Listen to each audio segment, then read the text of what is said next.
Alright, Shalom. First off, I'm going to start off by saying all praises, honor, and glory is due unto Yahweh. By Hashem Yahushai, by Hashem Rakakadash, all praises to the world calls God, whose true name in the Hebrew is Yahweh. By Hashem meaning in the name, and Yahushai being the name of the only begotten Son. Also want to say double honors to the elders and apostles of Great Millstone, and peace and mercy to the hopeful like preaching his word in truth and sincerity. The brother Tazabah in the Great Millstone, Arizona camp. Lord will with another video edifier. And I wanted to go on this because I was meditating on it. I've been watching a lot of stuff with how Esau made these famines through these communist movements and all this shit, right? How the heathen got down. I really believe a lot of these so-called communists were Edomites because the extent of which these people were fucking up their own people, man. It had to be an Edomite in a bunch. But nobody ever, the famine never comes where there's years and years of people rationing their food. Famine legit in history only comes when there are years of plenteousness and people think that the fucking well will never go dry, right? And we're in the time now where that is the statement now, right? Let me get this. This is Luke 21, and I'll go to 33. It says, "Heaven and earth shall pass away, but my words shall not pass away." So, what are some of the words of the Lord? The prophecies, scriptures talk about famine, right? Let me get that. Second Ezra, come back to this loop.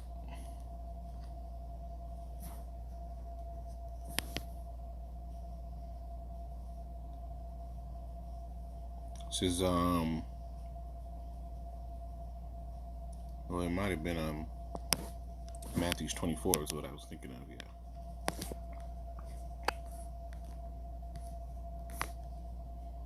Matthew 24:6, it says, and ye shall have wars and rumors of wars, see that you be not in trouble, for all these things must come to pass. These are the words that shall not pass away, but the end is not yet. For nation shall rise against nation, and kingdom against kingdom, and there should be famines, and pestilences, and earthquakes in diverse places. All these are the beginning of sorrow. So, all these things is what the Lord spoke of, and they're going to come to pass. So, back in Luke 21, and Luke 21, and where is it at? Salaki, I lost my place. Here it is. In 33, it says, "Heaven and earth shall pass, but my words shall not pass away." It says, "Take heed to yourselves, lest at any time your hearts be overcharged with surfeiting." And people in the world, their hearts are fully overcharged with surfeiting. So, when the famine comes, they're going to be the same souls that get taken off guard, man. Right? Still, prices are going up. Food insecurity is increasing. Farmers are consistently putting out warnings like, hey, this is about to get real. You want to stock up. People are still throwing parties. People are still eating in excess. People are still, not taking things serious. They're not looking around. People are really, in the year 2022, where everything's super expensive, people are really sitting here talking about football, preseason, this and that, things that don't matter, right? When they should really be understanding the state and the predicament that they're about to be in. But you ask them, what do you think about this whole Lake Mead drying up? They don't even know. When you ask them about the MOTB and the systems that are being put in place for central CBDCs, right? Central banking currency, centralized digital banking currencies, or whatever it is. People don't know anything about it. Right? It says, in drunkenness, in the cares of this life, and so that day come upon you unawares. You see? For a snare shall come upon, for a snare shall it come on all them that dwell upon the face of the whole earth. You see? A snare is coming. And part of that snare is a famine. Now, within all these studies I've been doing, going into these famines, this is probably one of the coldest things that I've seen so far. Right? It's called the Holodomor, Holodomor, and it means also known as the Terror Famine or the Great Famine. It was a man-made famine in the Soviet Ukraine from 1932 to 1933 that killed millions of Ukrainians. The Holodomor famine, the Holodomor famine was part of the wider Soviet famine of 1932 to 1933, which affected the major grain-producing areas of the country. Now, isn't that something that's happening now? Right? Now, not only is Ukraine producing grain for themselves, but they've been producing grain for majority of the world. And now there's a war on their front. Embargoes, things like that. Russia cutting off trade routes. Right? People aren't looking at these things. Now I'm going to jump down, because the coldest part of this is this letter, right? Not etymology. All right, come on now.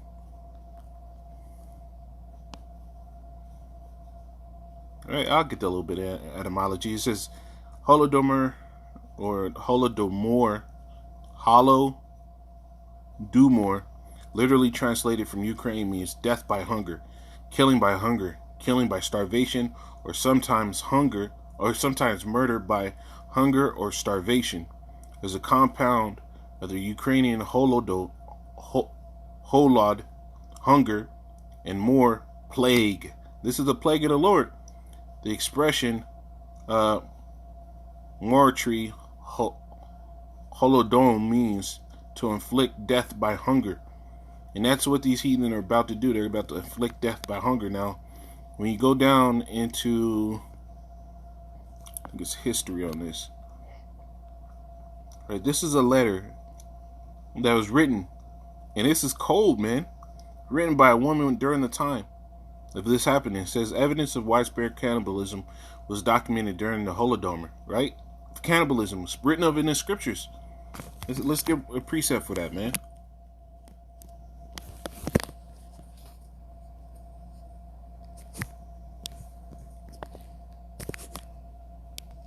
Here's a part of cannibalism. Deuteronomy 28:57. This is part of the curses.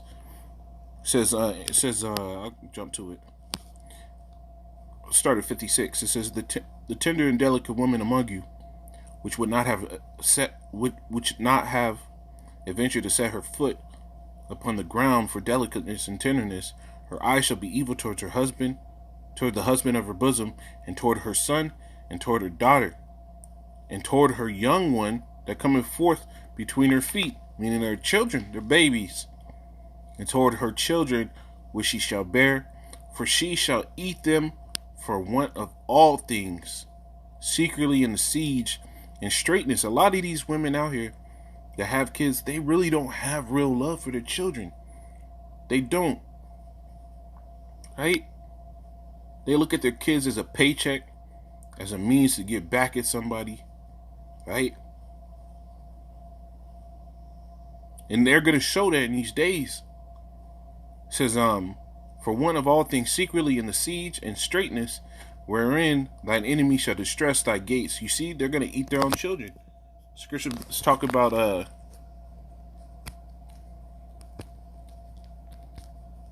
me get it.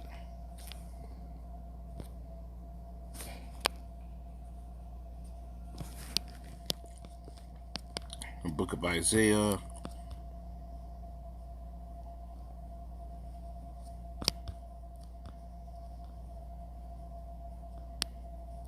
Isaiah 9 and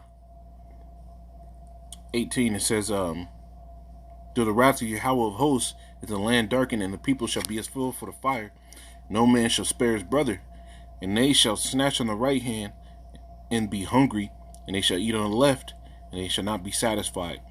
They shall eat every man the flesh of his own arm. Auto cannibalism, eating yourself, right? Eating yourself.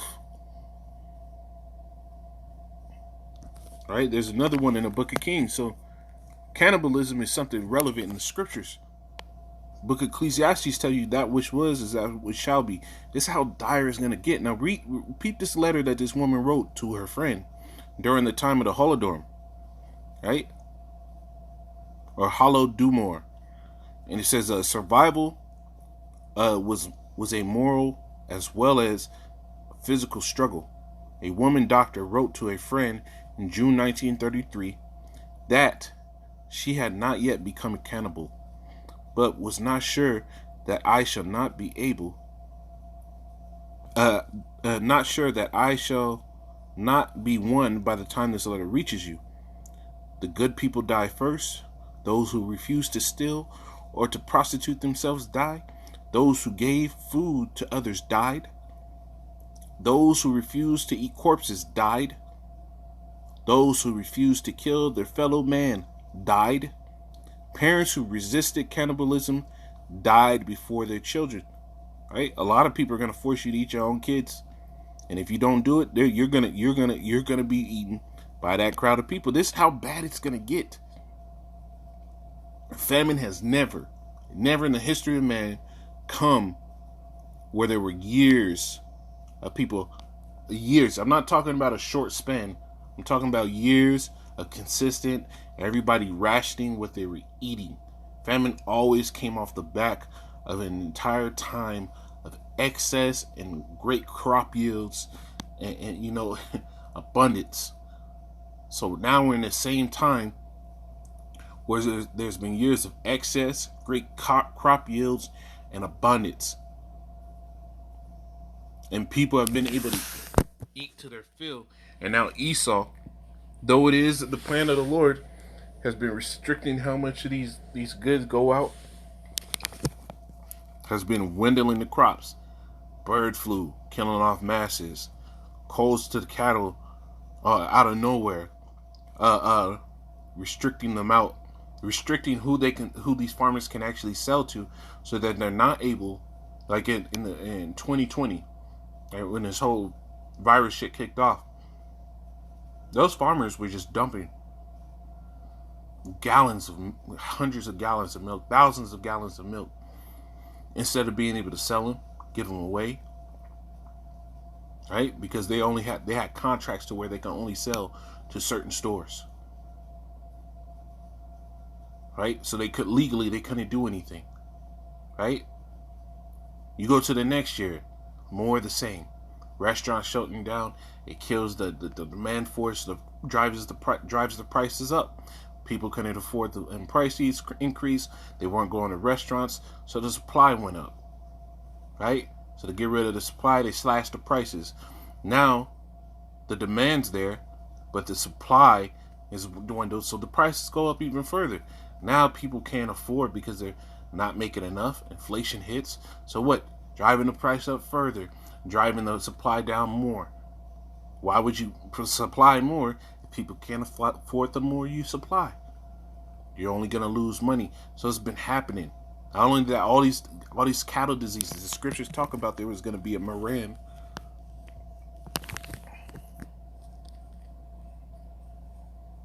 You look up how to spell it. All right, this is Exodus chapter 9, verse 3. Behold, the hand of Yahweh is upon thy cattle, which is in the field, upon the horses, upon the asses, and upon the camels, and upon the oxen, and upon the sheep, and there should be a very grievous murrain. That's been happening. Cattle die off, right? Whether or not it's man-made or not. Bird sicknesses, bird flu, right? Lower crop yields. All these things have been happening because what? the famine is getting moved up. Let me say this. I believe it's in Ezekiel.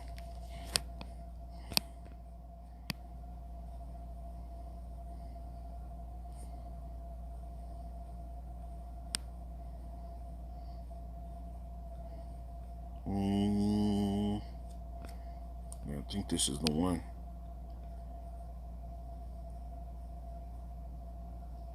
It says Ezekiel 7:15. It says, "The sword is without, and pestilence and famine within.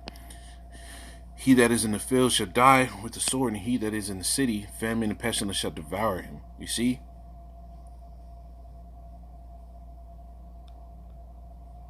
You see?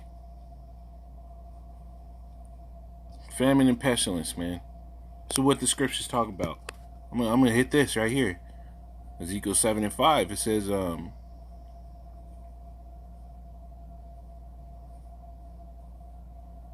know, I'll start at 4. It says, "And my eyes shall not spare, and neither will I have pity.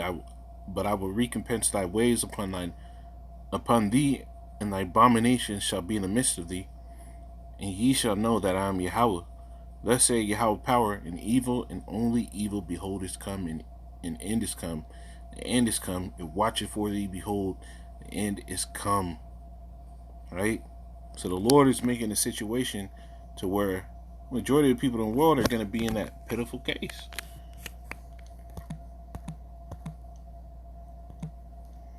Right? We were about to go meet that terror famine as we were reading. Right? It's that serious. The terror famine. The Lord does those things. And you have those famine stones pop up recently.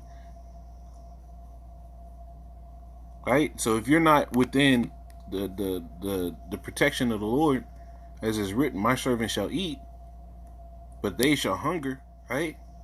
If you're not within the "my servants" portion, get ready for this. Shalom.